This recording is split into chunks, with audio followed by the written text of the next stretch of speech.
मालिक और बिल्डर के दरमियान होने वाले हर किस्म के तनाज़ात और उनका हल। सबसे पहला नंबर, आम तौर पर होता यह है कि जब कोई भी चीज़ कंस्ट्रक्ट हो जाती है उसके बाद मालकान आ जाते ने वो कहते ने मेरी साली कह रही है कि ए दीवार 2 फुट पर एक घसीट दे। इस सूरत ਦੇ ਵਿੱਚ ਜ਼ਾਹਿਰ ਹੈ ਕਿ ਬਿਲਡਰ ਆਸਮਾਨ ਨਾਲ ਵਿੰਦ ਆਏ ਕਦੀ ਆਪਣੀ ਲੇਬਰ ਨਾਲ ਵਿੰਦ ਆਏ। ਉਹਦਾ ਹੱਲ ਇਹ ਹੈ ਕਿ ਜਿਸ ਟਾਈਮ ਤੁਸੀਂ ਐਗਰੀਮੈਂਟ ਕਰੋ ਮਾਲਕਾਨ ਨੂੰ ਪਹਿਲੇ ਕਹਿ ਦਿਓ ਕਿ ਜਿਹੜੀ ਚੀਜ਼ ਨਕਸ਼ੇ ਦੇ ਮੁਤਾਬਿਕ ਬਣ ਜਾਏਗੀ ਉਹਦੇ ਬਾਅਦ ਉਹਨੂੰ ਤੋੜਨਾ ਫੋੜਨਾ ਅਸੀਂ ਨਹੀਂ ਕਰਾਂਗੇ। ਅਗਰ ਤੁਸੀਂ ਕੋਈ ਵੀ ਚੀਜ਼ ਤੁੜਵਾਣੀ ਹੋਵੇ ਉਹ ਅਸੀਂ ਜਦੋਂ ਗ੍ਰੇ ਮੁਕੰਮਲ ਕਰਕੇ ਤੁਹਾਡੇ ਹੈਂਡਓਵਰ ਕਰ ਦੇਵਾਂਗੇ, ਫਿਰ ਤੁਹਾਨੂੰ ਲੇਬਰ ਦੇਵਾਂਗੇ, ਲੇਬਰ ਤੋਂ ਦਿਹਾੜੀ ਤੋਂ ਤੁਸੀਂ ਕਰਾ ਲੈਣਾ। ਨੰਬਰ 2, ਆਮ ਤੌਰ ਤੇ ਮਾਲਕ ਦੀ ਕੋਸ਼ਿਸ਼ ਹੁੰਦੀ ਹੈ ਕਿ ਜੋ ਵੀ ਤੁਹਾਡਾ ਐਗਰੀਮੈਂਟ ਤੈਅ ਹੋ ਗਿਆ, ਜ਼ਾਹਿਰ ਹੈ ਤੁਸੀਂ ਪੈਮਾਇਸ਼ਾਂ ਕਰਨੀਆਂ ਨੇ, ਤੇ ਮਾਲਕ ਦੀ कोशिश होती है कि जड़ी पैमाइश बढ़ गई है, जो पैमाइश एक्स्ट्रा आपकी बन गई है, जैसे आपने पैमाइश एग्रीमेंट पे लिखी, एग्जांपल के तौर पे कह रहा हूँ 2000 स्क्वायर फुट। अब अगर वो 2500 स्क्वायर फुट पैमाइश हो गई है तो मालिक की कोशिश होगी कि वो पैमाइश ना दे, उस पर मुख्तलिफ उज़्र खाही करेगा, उस पर मुख्तलिफ बहाने करेगा। लेकिन उसका हल, जिस वक्त आपने एग्रीमेंट करना है, एग्रीमेंट में आप मेंशन कर दें कि ये जो लास्ट इंस्टॉलमेंट है, आपने लास्ट इंस्टॉलमेंट पे जो भी बढ़ी हुई पैमाइश है वो आपने हमें अदा कर देनी है। जैसा कि हम बेसमेंट बना रहे हैं, बेसमेंट की हम पैमाइश करेंगे, पैमाइश करके इसकी लेंटर की अगर पैमाइश बढ़ी हुई है तो बेसमेंट की जो आखिरी इंस्टॉलमेंट होगी उसके साथ ही पैमाइश को वसूल कर लें। नंबर 3, आमतौर पर बिल्डर रीइंबर्समेंट चार्जेस के नाम पर 25 से 30% या 35% वसूल करके गाड़ी खरीद लेते हैं। उसका हल ये है कि बिल्डर से कहें कि मैं आपको 10-10% करके पेमेंट दूंगा, आपने 10-10% के हिसाब से काम करते जाना है, ये 35%, 25%, 40% मैंने नहीं देना। नंबर 4, आमतौर पर बिल्डर या ठेकेदार कोशिश करता है कि जब पैसे मिल गए तो वो थोड़ी लेबर लगाए, यानी अगर 4 मिस्त्रियों की चाल है तो वो 2 मिस्त्री लगाता है ताकि काम को डिले किया जा सके। उसका हल ये है कि अगर आपका 5 मरले का घर हो तो आपने एग्रीमेंट पर लिखवा लेना है कि कम से कम आपके 3 मिस्त्री रोज़ काम करेंगे। अगर 10 मरले का हो तो 4 मिस्त्री, 1 कनाल का हो तो 5 मिस्त्री के रोज़ काम करने का एग्रीमेंट पे लिखवा लीजिए। एक और मसला अमूमन सर उठाता है कि बिल्डर के पास लेबर नहीं होती, तो जैसे कि बिल्डर के पास अगर टोटल 4 मिस्त्री हैं और उसके पास काम 5 चल रहे हैं तो 4 मिस्त्री में से 2 एक काम पे लगाएगा, फिर वहाँ से निकाल के 2 उधर चले जाएंगे, फिर वहाँ से निकाल के 3 इधर आ जाएगा, यानी सारिਆਂ ਨੂੰ ट्रक ਦੀ ਬੱਤੀ ਦੇ ਪਿੱਛੇ ਉਹਨੇ ਲਾ ਦੇਣਾ ਹੈ। ਉਹਦਾ ਹੱਲ ਇਹੀ ਹੈਗਾ ਕਿ ਜਿਸ ਟਾਈਮ ਐਗਰੀਮੈਂਟ ਕਰੋ ਤੇ ਤੁਸੀਂ ਐਗਰੀਮੈਂਟ ਦੇ ਵਿੱਚ ਲਿਖਾ ਲਵੋ ਕਿ 5 ਮਰਲੇ ਦੇ ਵਿੱਚ 3 ਮਿਸਤਰੀ ਘੱਟੋ ਘੱਟ ਜਿਸ ਦਿਨ ਵੀ ਕੰਮ ਹੋਏਗਾ 3 ਮਿਸਤਰੀ ਲੱਗਣਗੇ ਤੇ ਕੰਮ ਹੋਏਗਾ। 10 ਮਰਲੇ ਦੇ ਵਿੱਚ 4 ਮਿਸਤਰੀ ਤੇ 1 ਕਨਾਲ ਦੇ ਵਿੱਚ ਘੱਟੋ ਘੱਟ 5 ਮਿਸਤਰੀ ਲੱਗਣਗੇ ਤੇ ਕੰਮ ਹੋਏਗਾ। ਅਗਰ 5 ਮਿਸਤਰੀ ਉਹਨਾਂ ਕੋਲ ਪੂਰੇ ਨਹੀਂ ਹੈਗੇ, 3 ਹੈਗੇ ਨੇ ਜਾਂ 4 ਹੈਗੇ ਨੇ 1 ਕਨਾਲ ਦੇ ਵਿੱਚ ਜਾਂ 2 ਹੈਗੇ ਨੇ, ਤੇ ਉਹਨਾਂ ਨੂੰ ਕਹੋ ਤੁਸੀਂ ਕੰਮ ਨਹੀਂ ਕਰਨਾ, ਚਲੋ ਆਪਣੇ ਘਰੋਂ ਘਰੀ ਚਲੋ, ਸਾਡਾ ਵੀ ਟਾਈਮ ਜ਼ਾਇਆ ਨਾ ਕਰੋ ਤੇ ਕਿਸੇ ਹੋਰ ਦੀ ਜਾ ਕੇ ਬਰਬਾਦੀ ਲਾਓ। ਜਦੋਂ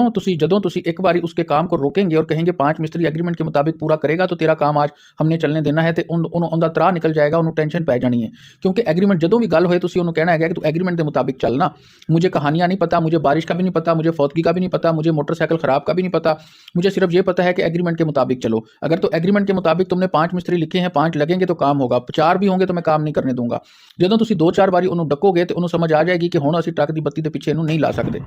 ਇਹ ਮਾਮਲਾ ਵੀ ਬਹੁਤ ਜ਼ਿਆਦਾ ਸਿਰ ਚੁੱਕਦਾ ਹੈ ਕਿ ਬਿਲਡਰ ਆਮ ਤੌਰ ਤੇ ਜ਼ਿਆਦਾ ਪੈਸੇ ਲੈ ਲੈਂਦਾ ਹੈ, ਉਹਦੇ ਬਾਅਦ ਕਹਿੰਦਾ ਹੈਗਾ ਕਿ ਸਾਡਾ ਪਾर्टनर ਭੱਜ ਗਿਆ ਹੈਗਾ, मेरा भाईवाल भज गया है, मेरा साथी भाग गया है, पैसे भी लेके भाग गया, उसका आता पता नहीं है, इसलिए मैं आगे काम नहीं कर सकता। उसका हल यही है कि आप जिससे भी एग्रीमेंट करें उसको 10 इंस्टॉलमेंट में पे करें और 10% की हर इंस्टॉलमेंट होनी चाहिए। 10% से ज़्यादा की इंस्टॉलमेंट किसी भी सूरत में उसको अदा ना करें ताकि बाद में जो है वो रंडी रोना ना रहे।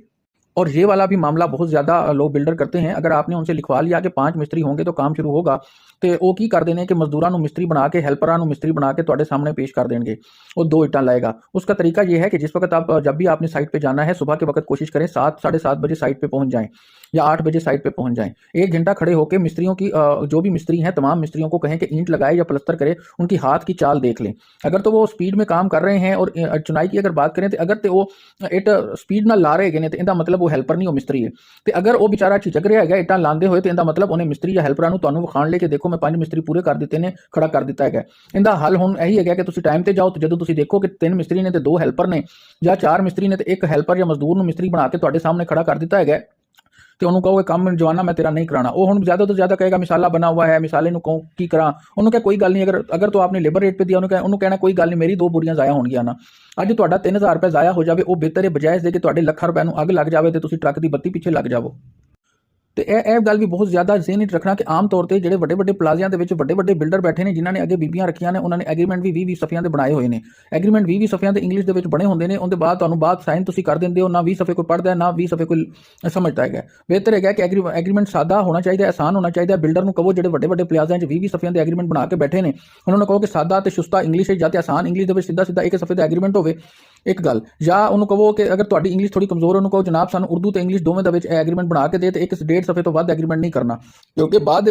वो कहेगा कि सफ़ा नंबर 19 की लाइन नंबर 5 पे जाएं اور ਤੁਸੀਂ 5 ਤੇ ਜਾਓਗੇ ਤੇ ਉਹਦੇ ਵਿੱਚ ਲਿਖਿਆ ਹੋਏਗਾ ਕਿ ਜਨਾਬ ਹਮ ਜਿਤਨੀ ਮਰਜ਼ੀ ਦੇਰ ਸਵੇਰ करें आप हमसे पूछ नहीं सकते। ਉਹ ਬਾਅਦ ਵਿੱਚ ਤੁਸੀਂ ਕਹੋਗੇ ਕਿ ਗੱਲ ਹੈਗੀ ਹੈ ਕਿ ਤੇਰੀ ਲੇਬਰ ਨਹੀਂ ਲੱਗੀ, ਉਹ ਕਹੇਗਾ ਕਿ ਸਫਾ ਨੰਬਰ 11 की ਲਾਈਨ ਨੰਬਰ 2 पे ਜਾएं, ਉਹਦੇ ਤੇ ਲਿਖਿਆ ਹੋਏਗਾ ਕਿ ਸਾਡੀ ਮਰਜ਼ੀ, ਅਸੀਂ ਜਿੰਨੀ ਮਰਜ਼ੀ ਲੇਬਰ ਲਾਈਏ ਤੁਸੀਂ ਪੁੱਛ ਨਹੀਂ ਸਕਦੇ। ਤੇ ਬਿਹਤਰ ਹੈਗੀ ਹੈ ਕਿ ਐਸੇ ਕੰਨ ਚੱਕਰ ਤੇ ਕੰਨ ਟੁੱਟੇ ਬਿਲਡਰਾਂ ਤੋਂ ਜਾਨ ਛੁਡਾਉਣਾ, ਉਹ ਛੁਡਾਓ। ਇਹਦਾ ਹੱਲ ਇਹੀ ਹੈਗਾ ਕਿ ਉਹਨੂੰ ਕਹੋ ਕਿ 1.5 ਸਫੇ ਤੋਂ ਵੱਧ ਦਾ ਐਗਰੀਮੈਂਟ ਨਾ ਹੋਵੇ, ਉਰਦੂ 'ਚ ਵੀ ਉਹਨੂੰ ਕਹੋ ਬਣਾ ਦੇ ਤੇ ਇੰਗਲਿਸ਼ 'ਚ ਵੀ ਬਣਾ ਦੇ, ਅਗਰ ਤੁਹਾਨੂੰ ਇੰਗਲਿਸ਼ ਸਮਝਣ ਵਿੱਚ ਮੁਸ਼ਕਲ ਹੈਗੀ ਹੈ ਤੇ। ਅਗਰ ਤੁਸੀਂ ਇੰਗਲਿਸ਼ ਸਮਝ ਸਕਦੇ ਹੋ ਤਾਂ ਵੀ 2 ਸਫਿਆਂ ਤੇ तो ਕਿਸੇ सूरत ਅੱਗੇ ਐਗਰੀਮੈਂਟ ਨਹੀਂ ਜਾਣਾ ਚਾਹੀਦਾ, क्योंकि 2 सफों से आगे एग्रीमेंट जाने का मतलब है कि वो ਤੁਹਾਨੂੰ ਕੰਨ ਚੱਕਰ 'ਚ ਪਾ ਦੇਵੇਗਾ, ਉਹ ਤੁਹਾਨੂੰ ਭੰਬੀਰੀਆਂ ਘੁਮਾਏਗਾ। ਭੰਬੀਰੀਆਂ ਪਤਾ ਨਹੀਂ ਤੁਸੀਂ ਸਮਝਦੇ ਹੋ ਕਿ ਨਹੀਂ, ਕਾਨੇ ਦੇ ਉੱਤੇ ਭੰਬੀਰੀ ਬਚਪਨ 'ਚ ਅਸੀਂ ਬਣਾਉਂਦੇ ਹੁੰਦੇ ਸਾਂ, ਉਹਦੇ ਉੱਤੇ ਕਾਂਟਾ ਲਾ ਕੇ, ਉਹ ਉਸ ਤਰੀਕੇ ਨਾਲ ਭੰਬੀਰੀਆਂ ਦੀ ਤਰ੍ਹਾਂ ਘੁਮਾਏਗਾ, ਤੁਸੀਂ ਕਿਸੇ ਪਾਸੋਂ ਵੀ ਹਰ ਪਾਸੋਂ ਤੁਹਾਨੂੰ ਜਕੜਨ ਕਰ ਲਵੇਗਾ। ਹੁਣ ਇਹ ਵੀ ਇੱਕ ਸਵਾਲ ਪੈਦਾ ਹੁੰਦਾ ਹੈਗਾ ਕਿ ਤੁਸੀਂ ਲੇਬਰ ਰੇਟ ਤੇ ਕਰਾਓ ਜਾਂ ਵਿਦ ਮਟੀਰੀਅਲ। ਅਗਰ ਤੁਸੀਂ ਵਿਦ ਮਟੀਰੀਅਲ ਕਰਵਾ ਰਹੇ ਹੋ ਤੇ ਉਹਦੇ ਵਿੱਚ ਵੀ ਜਿਹੜਾ ਮਟੀਰੀਅਲ ਉਹਨੇ ਲਿਖਿਆ ਹੈਗਾ, ਯਾਨੀ ਮੈਪਲ ਲੀਫ ਸੀਮੈਂਟ ਲਿਖਿਆ, ਪਾਪੂਲਰ ਦੇ ਪਾਈਪ ਲਿਖਿਆ ਹੈਗਾ, ਬੋਰ ਵਾਲੀ ਰੇਤ ਉਹਨੇ ਲਿਖਿਆ, 60 ਜਾਂ 72 ਗ੍ਰੇਡ ਦਾ ਸਰੀਆ ਲਿਖਿਆ ਹੈ। ਜਦੋਂ ਵੀ ਸਾਈਟ ਤੇ ਜਾਓ ਸਾਰੇ ਮਟੀਰੀਅਲ ਨੂੰ ਚੰਗੀ ਤਰ੍ਹਾਂ ਚੈੱਕ ਕਰੋ ਕਿ ਮਰਗਲਾ ਦੀ ਬਜਰੀ ਲਿਖਿਆ ਹੈ, ਕਿ ਜੋ ਮਟੀਰੀਅਲ ਉਹਨੇ ਲਿਖਿਆ ਉਹੀ ਹੈਗਾ। ਉਹਦੇ ਐਗਰੀਮੈਂਟ 'ਚ ਲਿਖਵਾ ਦਿਓ ਕਿ ਅਗਰ ਤੂੰ ਇਹ ਮਟੀਰੀਅਲ ਨਹੀਂ ਲਾਏਗਾ ਤੇ ਅਸੀਂ ਤੇਰਾ ਕੰਮ ਰੁਕਵਾ ਦੇਵਾਂਗੇ। ਤੇ ਅਗਰ ਜਿਸ ਟਾਈਮ ਵੀ ਤੁਸੀਂ ਵੇਖੋ ਕਿ ਉਹਨੇ ਉਹ ਮਟੀਰੀਅਲ ਨਹੀਂ ਲਾਇਆ ਤੇ ਫੌਰੀ ਤੌਰ ਤੇ ਕੰਮ ਉਹਦਾ ਰੁਕਵਾ ਦਿਓ। ਉਹਦੀ ਕਹਾनियां ना सुनना कि जी पॉपुलर का पाइप लेने गया था, वो मिला नहीं, बंदा था नहीं, इसलिए ड्यूरा लगा दिया, ड्यूरा पॉपुलर से भी अच्छा है, मैं काला पाइप ਲਾ ਰਿਹਾ, ਕਾਲਾ ਪਾਪੂਲਰ ਤੋਂ ਵੀ ਚੰਗਾ ਹੈਗਾ। ਉਹਨੂੰ ਕਹੇ ਚੰਗੇ ਬੰਦੇ ਦੀ ਗੱਲ ਨਹੀਂ ਹੈਗੀ, ਜਿਹੜਾ ਲਿਖਿਆ ਤੂੰ ਐਗਰੀਮੈਂਟ ਨੂੰ ਵੇਖ, ਤੂੰ ਐਗਰੀਮੈਂਟ ਦੇ ਮੁਤਾਬਿਕ ਸਾਡੇ ਨਾਲ ਚੱਲ। ਤੇ ਇਹ ਆਖਰੀ ਵਾਲਾ ਜਿਹੜਾ ਫਰਾਡ ਹੈਗਾ ਇਹ DHA ਤੇ ਬਹਿਰੀਆ ਦੇ ਵਿੱਚ ਬਹੁਤ ਜ਼ਿਆਦਾ ਹੈਗਾ। ਫਰਾਡ ਕੀ ਹੈਗਾ ਕਿ ਲੇਬਰ ਰੇਟ ਤੇ ਜਿਹੜੇ ਲੋਕ ਕੰਮ ਲੈਂਦੇ ਨੇ, ਤੁਹਾਨੂੰ ਸਰੀਆ ਚੁੰਕੇ ਤੁਹਾਡਾ ਹੁੰਦਾ, ਤੁਹਾਡਾ ਸਰੀਆ ਤੁਹਾਨੂੰ ਮਤਲਬ ਸਰੀਆ ਚੁੰਕੇ ਤੁਹਾਡਾ ਹੁੰਦਾ ਤਾਂ ਤੁਸੀਂ ਸਰੀਆ ਪਵਾ ਲਿਆ, ਇੰਸਪੈਕਸ਼ਨ ਵਾਲੇ ਭਾਈਏ ਨੇ ਆ ਕੇ ਸਰੀਆ ਚੈੱਕ ਕਰ ਲਿਆ। ਜਿਸ ਟਾਈਮ ਅਗਲੇ ਦਿਨ ਭਰਾਈ ਹੋਣੀ ਹੁੰਦੀ, ਉਹ ਭਰਾਈ ਤੋਂ ਪਹਿਲੇ ਸਰੀਆ ਕੱਢ ਕੇ, ਚੁੰਕਿ ਇੰਸਪੈਕਸ਼ਨ ਤੇ ਹੋ ਗਈ, ਕੱਢ ਕੇ ਉੱਤੋਂ ਥੱਲੇ ਸੁੱਟ ਦਿੰਦੇ ਨੇ, ਸੁੱਟ ਕੇ ਤੇ ਗਾਇਬ ਕਰ ਦਿੰਦੇ ਨੇ, ਵੇਚ ਦਿੰਦੇ ਨੇ। ਉਹਦਾ ਹੱਲ ਹੈਗਾ ਕਿ ਜਿਸ ਟਾਈਮ ਭਰਾਈ ਹੋ ਰਹੀ ਹੈ ਤੇ ਤੁਸੀਂ ਭਰਾਈ ਤੋਂ ਪਹਿਲੇ ਆ ਕੇ ਖਲੋਵੋ, ਘੰਟਾ ਕੋ ਖਲੋਵੋ, ਦੇਖੋ ਕਿ ਜਿੱਥੇ ਸਰੀਏ ਸਨ ਉੱਥੇ ਸਰੀਏ ਹੈਗੇ ਨੇ, ਇਹਨੇ ਸਰੀਏ ਕੱਢ ਕੇ ਸੁੱਟਤੇ ਨਹੀਂ ਦਿੱਤੇ, ਕਿਉਂਕਿ ਉਹਦੇ ਬਾਅਦ ਭਰਾਈ ਦੇ ਟਾਈਮ ਤੇ DHA ਵਾਲਿਆਂ ਨੇ नहीं आना। आखिरी बड़ी मोतबाना गुजारिश है कि ना मालकान को चाहिए कि वो बिल्डर को फंसाने के चक्करों में रहें, उसकी पेमेंट मारने के चक्करों में रहें, और ना बिल्डर को चाहिए कि वो मालिक को ट्रक की बत्ती के पीछे लगाने के चक्करों में रहे, कंप्रोमाइज मटेरियल लगाने के चक्करों में रहे। जो भी बचे या ना बचे या बराबर हो, उसको अल्लाह मियाँ की रहमत समझना। एक और मामला बहुत मोहलक है कि मालिक बार बार नक्शे से हट के कंस्ट्रक्शन करवाने की कोशिश करते हैं और आकर ये कहते हैं कि जनाब हमें तो पता नहीं है, हमने ठीक है हमने नक्शा बनवाया लेकिन हमें पता नहीं है, तुम समझदार हो, तुमने क्यों नहीं बताया कि कमरे का साइज छोटा है, ठीक है नक्शे पे 10 बाई 20 लिखा हुआ है, तुम तो बताते कि साइज छोटा है या बड़ा है, अब तुम इस कमरे के साइज को बड़ा कर दो या छोटा कर दो। अब उन्हें मालकान को ये इस बात का समझ नहीं होती कि हम नक्शे को किसी भी सूरत बिल्डर हर वक्त बैठ के नक्शे को चेंज करने का सोच भी नहीं सकता। नक्शे में आपने चाहे बेड का साइज 9 बाय 10 रखा हो या 10 बाय 15 रखा हो, बिल्डर तसव्वुर भी नहीं कर सकता कि अपनी मर्जी से साइजेस को प्लस माइनस करता रहे। याद रहे कि बिल्डर की ये ट्रेनिंग ही नहीं है, इंजीनियर की ये ट्रेनिंग ही नहीं है, इसलिए बिल्डर कभी भी अपना जहन उस नक्शे से कभी भी हटाने की कोशिश नहीं करता, ना हटाता है। अगर मालिक ये सोचता है कि बिल्डर खुद ही नक्शा तब्दील कर देगा, खुद ही साइजेस कमरे के बड़े छोटे कर देगा, अगर मैंने गलत नक्शा भी बनवाया है तो वो नक्शे को भी सही कर देगा, तो ऐसा मालिक की गलतफहमी है। मालिक को समझना चाहिए कि ये नक्शा आपने बनवाया है और आपने समझ के नक्शा बनवाया है। बाद में बिल्डर को या इंजीनियर को ये बात करना किसी तौर पे भी मुनासिब नहीं है कि जी आपको पता होना चाहिए कि नक्शा अगर मैंने गलत बनवाया है तो आप सही करें, आपको पता होना चाहिए कि सीढ़ी अगर नक्शे में उसने सही नहीं दी हुई तो आप सही करें, आपको पता होना चाहिए कि नक्शे में अगर उसने ये चीज़ गलत दी है तो आप सही करें। नहीं जनाब आली, नक्शे के मुताबिक हमारी ट्रेनिंग हुई होती है, हमारा जहन नक्शे से बाहर जाता ही नहीं है, क्योंकि नक्शा मालकान ने दिया होता है। इसी वजह से बिल्डर को चाहिए किसी भी सूरत में मालिक को नक्शा ना बनवा कर दें, वरना तुहाडे संग ते नौ आ जाएगा।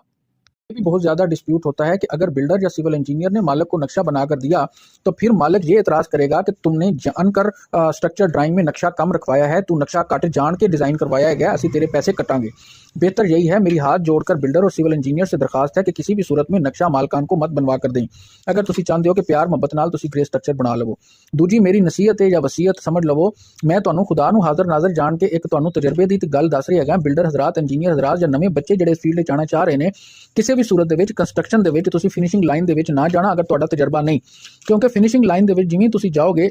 ਤੇ ਤੁਹਾਡੇ ਛੋਡੇ ਉਤਰ ਜਾਣਗੇ, ਤੁਹਾਡਾ ਰੋਣਾ ਬੰਦ ਨਹੀਂ ਹੋਣਾ।